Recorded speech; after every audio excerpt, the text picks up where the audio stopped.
Šiandieną norėčiau papasakoti dar vienos mūsų pacientės istoriją, kuri jau prasidėjo prieš 10 metų. Pacientė jau tada turėjo problemų su priekiniais dantimis. Ilgą laiką mes stengiamės juos išsaugoti, tačiau ilgainiui jų pašalinimas tapo neišvengiamas. Mes bandėm juos pergydyti, plombuoti, tačiau vis tiek tai rezultatų nedavė. Ir didžiausias iššūkis šiame visame procese buvo tame, kad reikėjo nusiteikti tai operacijai. Vis dėlto galų gale reikėjo pacientį nusiteikti, atsisveikinti su tais dantimis, o tai buvo tikrai didelė problema, kadangi pacientai estetika labai svarbi. Tai yra dėl jos profesijos. Taigi rentgeno panoraminėje nuotraukoje mes matome, kad būtent kaip 12 dantis, jis turi šaknies skilimą.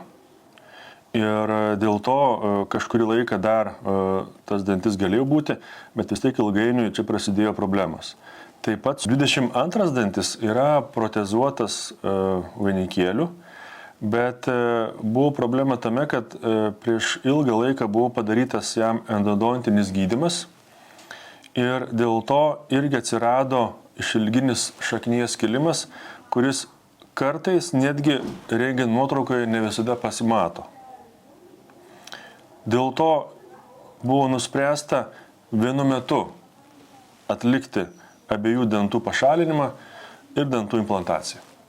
Buvo pašalinti 2 dantis ir iš karto implantuota į jų vietą dantų implantai. Taip pat atlikus dantų implantaciją mes atlikome ir laikiną protezavimą. Rezultatas po to, kaip jau šiek tiek apgijo dantenos, mes padarėme dar vieną laikiną protezavimą ant dantų implantų, tam, kad pacientė labiau adaptuotųsi prie naujų dantų, pajaustų, kaip su jais jaučiasi, kaip kalbasi. Ir šiai dienai pacientė yra dar vis su laikinais dantimis. Ir po 2 mėnesių mes turime suplanuotą pacientės vizitą, kai mes jau darysime pastovias cirkonio keramikos restauracijas ant dantų implantų.